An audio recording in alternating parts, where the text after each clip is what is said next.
The difficulty to explain in few words, in few minutes, what is a Yidam is because it doesn't have translation into English or Western language. Sometimes it's translated as our meditational deity or our main practice. But from my own personal view, a Yidam, it's a complete system for enlightenment. It's not only the meditation that we do, it's not only the Buddha itself.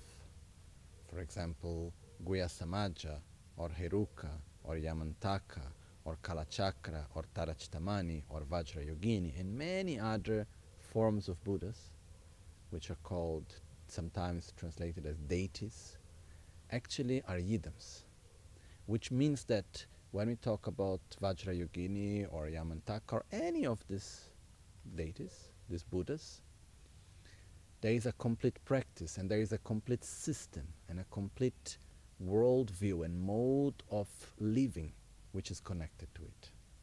So when we apply to an Yidam, this is our main refuge. It's like in the sutra we call, there is Buddha, Dharma and Sangha, the three jewels. So Buddha is the one that teaches us the Dharma, that shows us the path. Dharma is the actual path to follow, and the Sangha is the company and the help and support during our path. In the Tantra, Buddha refers to the Guru. The Dharma is the Yidam. Yidam is the Dharma. And Sangha are the Dakas and Dakinis and the heroes and heroines, which are the Sangha. So if we look from this perspective, the Yidam is the actual Dharma, is the actual refuge, which is the practice that I follow, which is the system that I do, what's the method that I use to transform my mind towards enlightenment. That's what actually is the Yidam. And each system, Yamantaka, Guya Samaja, Heruka, Kalachakra, Tara, they're all complete by themselves. Okay? And there are so many because we are different and we need different approaches. Buddha taught each one of them to different people at different moments with different needs. So based on that there are so many. But as Buddhism arrived to us, all these lineages that originally were taught separately, they gathered together and we received many of them. So as we follow the teachings and as we follow the lineage, gradually we start learning and entering in contact with the many systems, with the many practices, let's call it like this. And then we will see which one suits best for us. For example, Lama Tsongkhapa, he stated clear that the quickest path to enlightenment at our modern times, it is to practice three Yidams together, to put three systems together, which is Yamantaka, Heruka, and Guya Samaja. These are the three systems that are put together. So it's like three systems that put into one.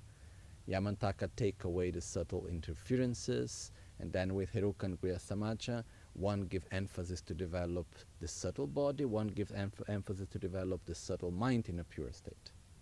So this is just one example.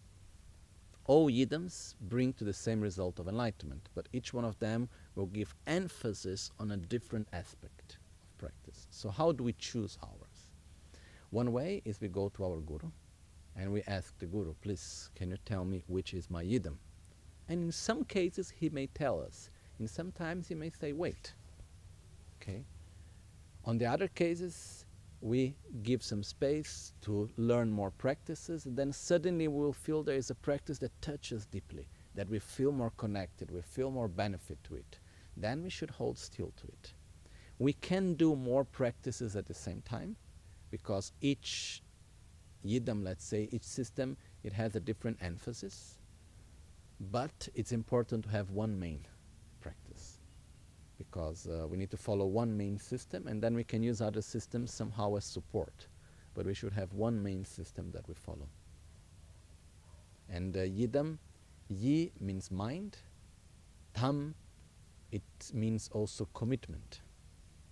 So it's the commitment of mind. And one of the meanings for me is that that's where I focus my mind, that's where I put my energy. That's a system for life. Yidam is not something that is like, it is not like a sort of a deity that protects me or I get connected to it, some sort of angel or whatever. No, Yidam is a life dedication.